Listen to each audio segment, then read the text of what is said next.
ಅಂತರ್ಯಾಮಿ ತು ಯಜ್ಞಾದೇರ್ವಿಷ್ಣುರಿತ್ಯಾದಿನಾಂ ರಮಾಂ ಯಜ್ಞಾಭಿಮಾನಿ ಯಜ್ಞಾಖ್ಯೋ ವಾಯುರ್ಯಜ್ಞೇ ಪ್ರತಿಷ್ಠಿತಃ ವಿಷ್ಣುಪೂಜಾರ್ಥಯಜ್ಞೋಹಮಿತ್ಯುಪಾಸನಮಾತರಾತ್ ಕುರ್ವೀತ ಪುರುಷೋ ನಿತ್ಯಂ ತದ್ಗಂ ಮೃತ್ಯುಮುಪಾನುದೇತ್ ಹರೇಸ್ತು ಪ್ರತಿಮಾ ಪ್ರಾಜ್ಞಾಃ ತತ್ರಸ್ಥಃ ಕೇಶವಃ ಸ್ವಯಂ ದದಾತಿ ಜ್ಞಾನವಿಶೇಷಃ ಪರಮಾತ್ಮಾ ಸ್ವಯಂ ವಿಭುಃ. ಶ್ರೀ ಗುರುಭ್ಯೋ ನಮಃ. ಮಹಾಭಾರತ ಪ್ರವಚನ ಸರಣಿಯಲ್ಲಿ ಅನುಶಾಸನ ಪರ್ವದ 1260ನೇ ಭಾಗ ಇದು. ಅದರಲ್ಲಿ ಈ ಫಾಲ್ಗುಣ ಶುದ್ಧ ದ್ವಾದಶಿ ದಿನ, ಏಕಾದಶಿ ಆಚರಣೆಯ ದಿನ ನಾವು ಶ್ರವಣ ಮಾಡಬೇಕಾದಂತಹ ಭಾಗ ವಾವಿಳ್ಳೆ ರಾಮಸ್ವಾಮಿ ಶಾಸ್ತ್ರಿಗಳ ಪಾಠದಲ್ಲಿ 143ನೇ ಅಧ್ಯಾಯ, ಟಿ ಆರ್ ಕೃಷ್ಣಾಚಾರ್ಯರ ಪಾಠದಲ್ಲಿ 258ನೇ ಅಧ್ಯಾಯ, ವೈಷ್ಣವ ಪಾಠದಲ್ಲಿ 242ನೇ ಅಧ್ಯಾಯ ಮತ್ತು ಗೀತಾ ಪ್ರೆಸ್ಸಿನ ಪಾಠದಲ್ಲಿ 153ನೇ ಅಧ್ಯಾಯ. ಇದು ಕಾರ್ತವೀರ್ಯಾರ್ಜುನ ಮತ್ತು ವಾಯು ಅವರ ನಡುವೆ ನಡೆದಿರುವಂತಹ ಒಂದು ಸಂವಾದ. ಸ್ವಸ್ತ್ಯಸ್ತು ಸತಾಂ ಅಶೇಷ ಸನ್ಮಂಗಲಾನಿ ಭವಂತು. ಮಹಾಭಾರತೆ ಅನುಶಾಸನ ಪರ್ವಣಿ ಕಾರ್ತವೀರ್ಯಾರ್ಜುನ ಪವನಯೋರ್मध्ये ಯತ್ ಸಂಭಾಷಣಂ ಪ್ರಾವರ್ತತ ಬ್ರಾಹ್ಮಣ ಶ್ರೇಷ್ಠತ್ವ ವಿಷಯೇ ತತ್ರ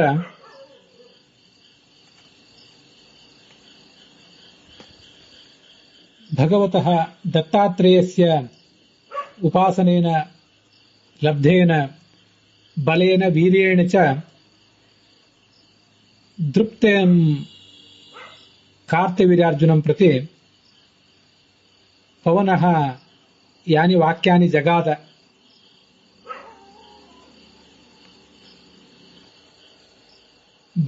ಬ್ರಾಹ್ಮಣಾನ್ ನ ಕದಾಚನ ಅವಮಂಸ್ಥಾಃ ತೇ ತು ಜನ್ಮತ ಏವ ಶ್ರೇಷ್ಠಾಃ ಇತಿ ಅಭಿಪ್ರಾಯಂ ಪ್ರಕಟೀಕುರ್ವನ್ ಪವನಃ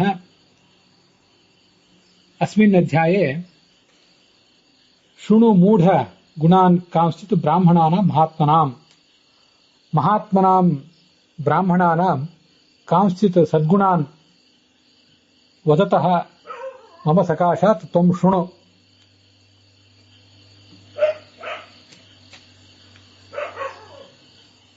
ಜಗತ್ತಿನಲ್ಲಿ ಯಾರ್ಯಾರನ್ನು ಶ್ರೇಷ್ಠರು ಅಂತ ನೀನೆಲ್ಲ ತಿಳಿದುಕೊಂಡಿದ್ದೀಯಲ್ಲ, ಅವರೆಲ್ಲರಿಗಿಂತಲೂ ಈ ಬ್ರಾಹ್ಮಣರು ಶ್ರೇಷ್ಠರು, ನಿನಗದು ಗೊತ್ತಿರಲಿ. ಈ ಹಿಂದೆ ಈ ಭೂಮಿ ಒಂದು ಬಾರಿ ಕುಪಿತವಾಗಿತ್ತು. ಕುಪಿತವಾಗಿ ತನ್ನ ಎಲ್ಲ ಧನಧಾನ್ಯ ಸಮೃದ್ಧಿಯನ್ನ ಹಿಂತೆಗೆದುಕೊಂಡು ಬಿಟ್ಟಿತ್ತು. ಆವಾಗ ಈ ಕಶ್ಯಪ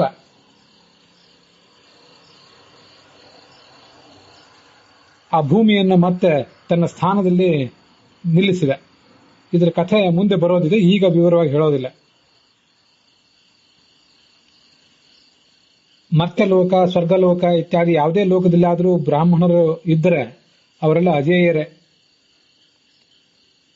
ಅಂಗಿರಸ್ ಇವನು ಒಬ್ಬ ಬ್ರಾಹ್ಮಣ. ನೀರಿನ ಮೇಲಿದ್ದಂಥ, ಈ ಭೂಮಿ ಮೇಲಿದ್ದಂಥ ನೀರನ್ನೆಲ್ಲ ಕುಡಿದು ಖಾಲಿ ಮಾಡಿಬಿಟ್ಟಿದ್ದ. ಮತ್ತೊಂದು ಬಾರಿ ಮಹಾಪ್ರವಾಹವನ್ನು ಸೃಷ್ಟಿಸಿದ ಅವನು.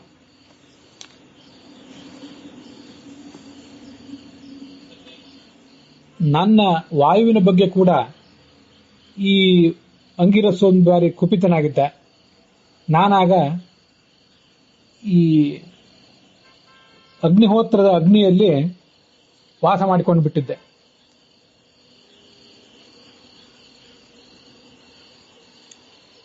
ದೇವರಾಜನಾದ ಇಂದ್ರ ಗೌತಮನ ಪತ್ನಿ ಅಹಲ್ಯೆ ವಿಷಯದಲ್ಲಿ ಕಾಮವನ್ನ ತೋರಿಸಿದ್ರಿಂದ ಅವನಿಗೆ ಶಾಪ ಕೊಟ್ಟರು ಗೌತಮರು. ಇದೆಲ್ಲ ಬ್ರಾಹ್ಮಣರ ಮಹಿಮಾ. ಸಮುದ್ರ ಮೊದಲು ಉಪ್ಪು ನೀರಿನಿಂದ ಕೂಡಿತ್ತು. ಬ್ರಾಹ್ಮಣರ ಶಾಪದಿಂದ ಅದು ಮೊದಲು ಸಿಹಿ ನೀರಿನಿಂದ ಕೂಡಿದ ಸಮುದ್ರ ಮೊದಲು, ಆಮೇಲೆ ಉಪ್ಪು ನೀರನ್ನು ಹೊಂದಿತ್ತು. ಅಗ್ನಿ ಹಿಂದೆ ಬಂಗಾರದ ಬಣ್ಣದಿಂದ ಪ್ರಕಾಶಿಸ್ತಾ ಇದ್ದ.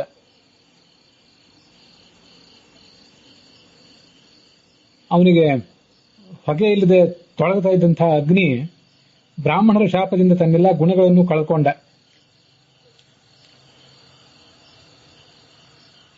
ಯಜ್ಞ ಮಾಡುತ್ತಿದ್ದಂತಹ ಸಗರನು ಯಜ್ಞಾಶ್ವವನ್ನ ಇಂದ್ರ ಅಪಹರಿಸಿದ್ದಾಗ ಆ ಯಜ್ಞಾಶ್ವವನ್ನು ಹುಡುಕಲಿಕ್ಕಾಗಿ ಸಮುದ್ರಕ್ಕೆ ಬಂದು ಅಲ್ಲಿದ್ದಂಥ ಕಪಿಲ ಋಷಿಯನ್ನೇ ಕಳ್ಳ ಅಂತ ತಿಳಿದಂಥ ಸಗರನ ಮಕ್ಕಳು ಆ ಕಪಿಲನ ನೇತ್ರಾಗ್ನಿಗೆ ಸಿಕ್ಕು ಭಸ್ಮೀಭೂತರಾಗಿ ಹೋದರು. ಕಾರ್ತವೀರ್ಯಾರ್ಜುನ, ನೀನು ಇದನ್ನು ನೆನಪಿಟ್ಕೋ, ಯಾವತ್ತೂ ಬ್ರಾಹ್ಮಣರಿಗೆ ನೀನು ಸಮಾನನಾಗೋದಕ್ಕೆ ಸಾಧ್ಯ ಇಲ್ಲ. ನಿನಗೆ ಶ್ರೇಯಸ್ ಹೇಗಾಗಬೇಕು ಒಂದಿಷ್ಟು ಆಲೋಚನೆ ಮಾಡು. ಗರ್ಭಸ್ಥ ಶಿಶುವೇ ಆಗಿದ್ರೂ ಕೂಡ ಆ ಬ್ರಾಹ್ಮಣ ಶಿಶುವಿಗೆ ನಮಸ್ಕಾರ ಮಾಡಬೇಕು. ಅದಕ್ಕೆ ಗೌರವವನ್ನು ತೋರಿಸಬೇಕು. ದಂಡಕ ಅನ್ನುವ ಒಂದು ಸಾಮ್ರಾಜ್ಯ ಬ್ರಾಹ್ಮಣನ ಶಾಪದಿಂದ ನಷ್ಟ ಆಯಿತು. ಅದನ್ನು ನಾವು ಹಿಂದೆ ನೋಡಿದ್ದೇವೆ. ತಾಲಜಂಘ ಅನ್ನುವ ಹೆಸರಿನ ಒಂದು ಕ್ಷತ್ರಿಯರ ವಂಶ, ಅದನ್ನ ಔರ್ವ ಎಂಬ ಬ್ರಾಹ್ಮಣ ನಾಶ ಮಾಡಿದ.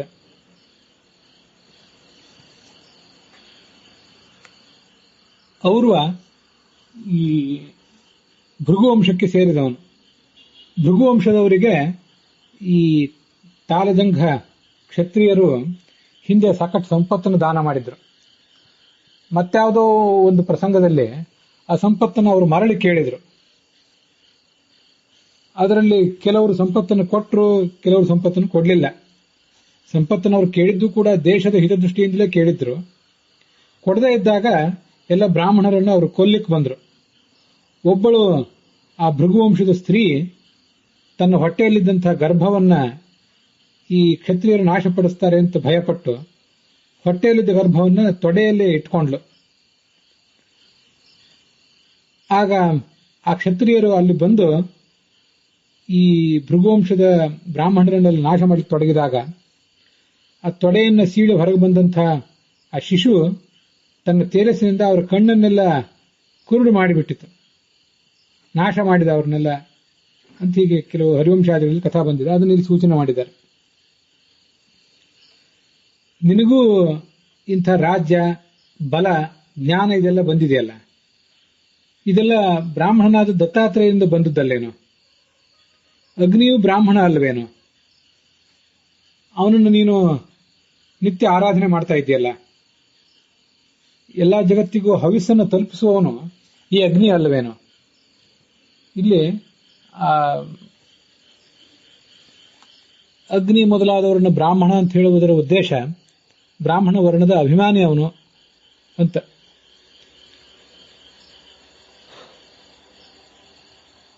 ಬ್ರಾಹ್ಮಣ ಹೀಗೆ ಜಗತ್ತಿನ ಎಲ್ಲರಿಗೂ ಪಾಲಕ, ಇಷ್ಟೆಲ್ಲ ನಿನಗೆ ಗೊತ್ತಿರಬೇಕಿತ್ತು. ಅದನ್ನು ತಿಳಿದು ನೀನು ಬ್ರಾಹ್ಮಣರನ್ನು ಅವಮಾನಿಸುವಂತಹ ಕಾರ್ಯಕ್ಕೆ ಯಾವತ್ತೂ ತೊಡಗಬಾರದು. ಯಾಕೆ ಈ ಭ್ರಾಂತಿ? ನೀನು ಎಚ್ಚರಿಕೆಯಿಂದಿರಬೇಕು. ಚತುರ್ಮುಖ ಬ್ರಹ್ಮ ಜಗತ್ತಿನ ಸೃಷ್ಟಿಕರ್ತ, ಅವನು ಕೂಡ ಬ್ರಾಹ್ಮಣನೇ. ಬ್ರಾಹ್ಮಣ ವರ್ಣದ ಅಭಿಮಾನಿ ಅವನು. ಅಂಡಜಾತಂತು ಬ್ರಹ್ಮಾಣಂ ಕೇಚಿತ್ ಇಚ್ಛಂತ್ಯ ಪಂಡಿತಾಃ ಅಂಡಾತ್ ಭಿನ್ನಾತ್ ಬಭುಃ ಶೈಲಾಃ ದಿಶಃ ಅಂಬಃ ಪೃಥಿವೀ ದಿವಂ. ಈ ಬ್ರಹ್ಮದೇವರು ಅಂಡದಿಂದ ಅಂದ್ರೆ ಬ್ರಹ್ಮಾಂಡದಿಂದ ಹುಟ್ಟಿದವನು, ಮೊಟ್ಟೆಯಿಂದ ಹುಟ್ಟಿದವನು ಅಂತ ಕೆಲವರು ಹೇಳ್ತಾರೆ. ಅವರಿಗೆ ಸರಿಯಾದ ಜ್ಞಾನ ಇಲ್ಲ. ಆ ಬ್ರಹ್ಮಾಂಡ ಭಿನ್ನವಾದಾಗ, ಸೀಳಿದಾಗ, ಅದರಿಂದಲೇ ಪರ್ವತಗಳು, ದಿಕ್ಕುಗಳು, ಪೃಥ್ವಿ, ಈ ಲೋಕಗಳೆಲ್ಲ ಹುಟ್ಟಿದವು. ಆದರೆ ಈ ವಿಷಯ ಸರಿಯಲ್ಲ. ದ್ರಷ್ಟವ್ಯಂ ನೈತದೇವಂ ಹಿ. ಬ್ರಹ್ಮ ಈ ಕೇವಲ ಅಂಡದಿಂದ ಹುಟ್ಟುವುದು ಹೇಗೆ? ಆದ್ರಿಂದ ಸ್ಮೃತಂ ಆಕಾಶಂ ಅಂಡಂತೋ ತಸ್ಮಾತ್ ಜಾತಃ ಪಿತಾಮಹ. ಈ ಆಕಾಶವೇ ಅಂಡ ಸ್ವರೂಪ, ಅಲ್ಲಿಂದ ಹುಟ್ಟಿದ್ದಾನೆ ಈ ಭಗವಂತ. ತಿಷ್ಠೇತ್ ಕಥಮಿತಿ ಬ್ರೂಹಿ ಕಿಂಚಿದ್ಧಿ ತದಾ ಭವೇತ್. ಯಾವುದಾದ್ರೂ ಒಂದು ವಸ್ತು ಆಕಾಶದಿಂದಾದ್ರೂ ಹುಟ್ಟುವುದು ಹೇಗೆ, ಆಕಾಶದಲ್ಲಿ ಅದು ನಿಂತದ್ದು ಹೇಗೆ ಅಂತ ನಾವು ಪ್ರಶ್ನಿಸಬಹುದು.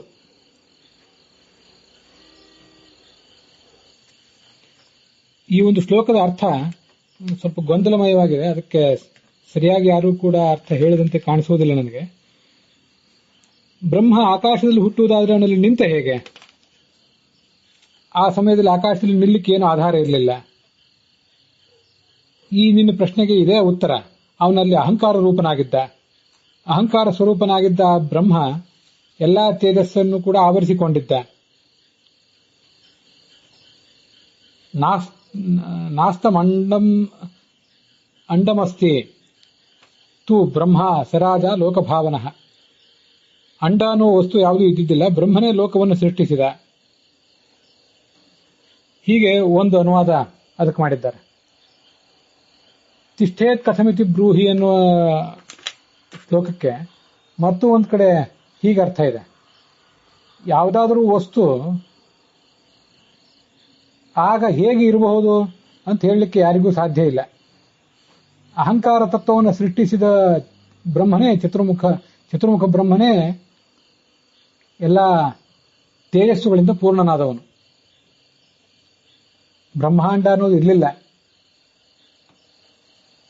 ಲೋಕ ಸೃಷ್ಟಿಕರ್ತನಾದಂತಹ ಬ್ರಹ್ಮದೇವ ಇರ್ತಾರೆ, ಯಾವಾಗಲೂ ಇದ್ದಾನೆ ಅಂತ ಇಷ್ಟು ವಾಯು ಹೇಳಿದೆ. ಆಗ ಈ ರಾಜ ಏನೂ ಮಾತನಾಡಲಿಲ್ಲ ಅಂತ ಇಲ್ಲಿ ವರ್ಣನೆ ಇದೆ. ಇಲ್ಲಿ ಕೆಲವು ಶಬ್ದಗಳನ್ನ ನಾವು ಭೇದಿಸಿ ನೋಡಬೇಕು. ಆಕಾಶ ಅಂತ ಇಲ್ಲಿ ಬಂತಲ್ಲ, ಆಕಾಶದಿಂದ ಸ್ಮೃತಂ ಆಕಾಶಂ ಅಂಡಂತು ಅಂತ.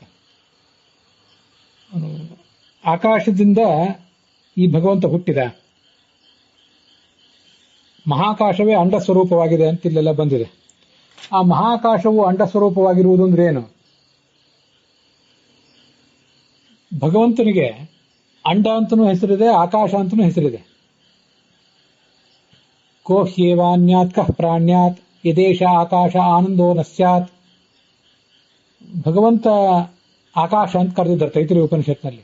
ಅವನು ಆಕಾಶ, ಯಾಕೆಂದ್ರೆ ಆ ಸಮಂತಾತ್ ಕಾಶತೆ, ತನ್ನ ಜ್ಞಾನ ರೂಪವಾದ ಬೆಳಕಿನಿಂದ ಎಲ್ಲ ಕಡೆ ಪ್ರಕಾಶಿಸುವವನು. ಆದ್ದರಿಂದ ಅವನೇ ಆಕಾಶ. ಅವನ ಕಾರಣದಿಂದ ಈ ಜಗತ್ತೆಲ್ಲವೂ ಎಲ್ಲಾ ಥರದ ಕ್ರಿಯೆಗಳನ್ನು ಮಾಡ್ತಾ ಇದೆ ಅಂತ ಅಲ್ಲಿ ಬಂದಿದೆ. ಅಂಡ ಎಂಬ ಶಬ್ದಕ್ಕೂ ಆ ಭಗವಂತ ಅಂತಾನೆ ಅರ್ಥ. ಅಂದ್ರೆ ಅತ್ತಿ ಜಗತ್ತು, ಈ ಜಗತ್ತೆಲ್ಲವನ್ನು ಪ್ರಳಯ ಕಾಲದಲ್ಲಿ ನಾಶ ಮಾಡುವವನು. ಮತ್ತೆ ಡಯತೆ ಡಿಂಗ್ ವಿಹಾಯಸಾಗತವು ಅಂತ ಧಾತು ಇದೆ. ಈ ಆಕಾಶದಲ್ಲಿ ಎಲ್ಲ ಕಡೆ ವ್ಯಾಪ್ತನಾದವನು. ಎಲ್ಲೆಲ್ಲಿ ಈ ಜಗತ್ತಿನಲ್ಲಿ ಆಕಾಶ ಇದೆಯೋ ಅಲ್ಲೆಲ್ಲಾ ಕಡೆನೂ ಕೂಡ ತುಂಬಿಕೊಂಡವನು ಅಂತ ಡ ಎಂಬ ಶಬ್ದಕ್ಕೆ ಅರ್ಥ. ಹೀಗೆ ಆಕಾಶ ಅಂದ್ರು ಅಂಡ ಅಂತಂದ್ರು ಒಂದೇ. ಆ ಚತುರ್ಮುಖ ಬ್ರಹ್ಮ ಆಕಾಶ ಮತ್ತು ಅಂಡ ಈ ಎರಡು ಶಬ್ದಗಳಿಂದ ವಾಚ್ಯನಾದಂಥ ಪರಮಾತ್ಮನಿಂದ ಹುಟ್ಟಿದ ಅಂತ ಅರ್ಥ. ಅಂಡ ಎಂಬ ಶಬ್ದಕ್ಕೆ ಜಗತ್ತನ್ನು ಹತ್ತಿ ನಾಶ ಮಾಡ್ತಾನೆ. ಮತ್ತೆ ಡಪ ಸಂಘಾತೆ ಅಂತ ಒಂದು ಧಾತು ಇದೆ. ಅದಕ್ಕೆ ಡಾಪಯತೆ ಅಂತ ಅದರ ವರ್ತಮಾನ ಕಾಲದ ರೂಪ ಆಗ್ತದೆ. ಅದನ್ನೆಲ್ಲವನ್ನು ಸಂಘಾತ ಮಾಡುವುದು ಅಂದ್ರೆ ರಾಶಿ ಮಾಡುವುದು, ಒಟ್ಟು ಮಾಡುವುದು ಎಲ್ಲವನ್ನೂ ಕೂಡ ಅಂತ ಅರ್ಥ. ಮೊದಲು ನಾಶ ಮಾಡ್ತಾನೆ, ಮುಂದೊಂದು ಕಾಲದಲ್ಲಿ ಅದನ್ನೆಲ್ಲವನ್ನು ಒಟ್ಟು ಸೇರಿಸಿ ಮತ್ತೆ ಉತ್ಪತ್ತಿ ಮಾಡ್ತಾನೆ ಅಂತ ಈಗ ಅರ್ಥದಲ್ಲಿ ಅವನನ್ನೇ ಅಂಡ ಅನ್ನಬಹುದು. ಇದು ಆ ಅಂಡ ಶಬ್ದದ ಒಂದು ನಿರ್ವಚನ. ವಸ್ತುತಃ ಚತುರ್ಮುಖ ಬ್ರಹ್ಮ ಅಂಡದಿಂದ ಹುಟ್ಟಿರುವುದು ಹೌದು. ಸೋಭಿಧ್ಯಾಯ ಶರೀರಾತ್ ಸ್ವಾತ್ ಸಿಸೃಕ್ಷುರು ವಿವಿಧಾ ಪ್ರಜಾ ಅಪಯೇವ ಸಸರ್ಜಾದು ತಾಸು ವೀರ್ಯಮವಾಸೃಜತ್.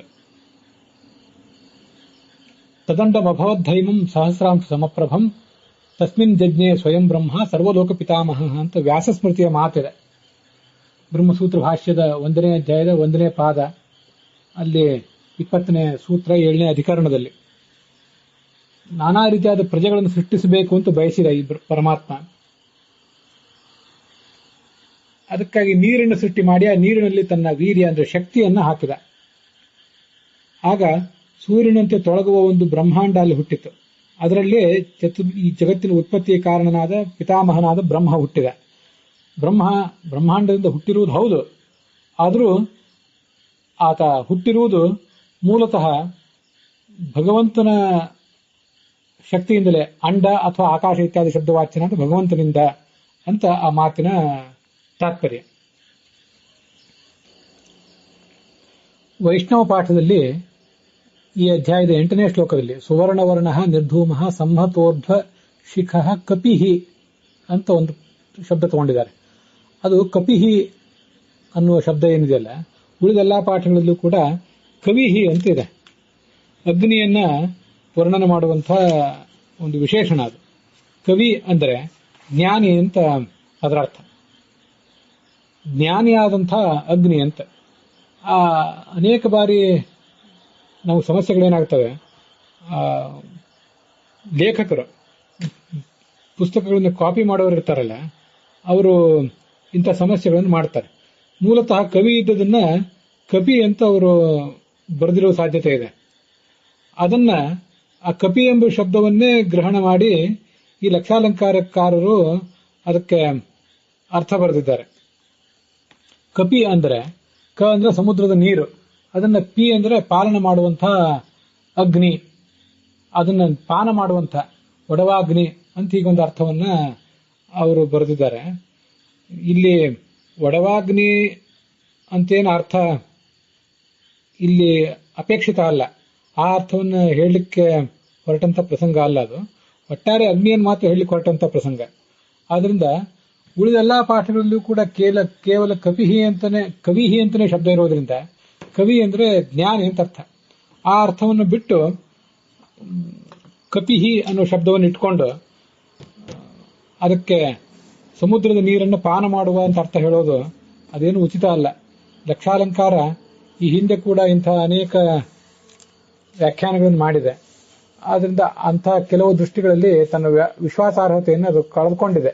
ಈಗಿರುವ ಪಾಠ ಲಕ್ಷಾಲಂಕಾರದ ಈಗಿರುವಂತಹ ಪಾಠ, ಅದಕ್ಕಾಗಿ ಆ ಅರ್ಥ ಬೇಡ ಅಂತ ನಾನು ಹೇಳಬೇಕು ಅಂತ ಅನ್ಕೊಂಡಿದ್ದೇನೆ. ಕಪಿಹಿ ಅನ್ನೋದ್ರ ಬದಲಾಗಿ ಕವಿಹಿ ಅಂತಿರುವ ಪಾಠವೇ ಯೋಗ್ಯವಾದದ್ದು.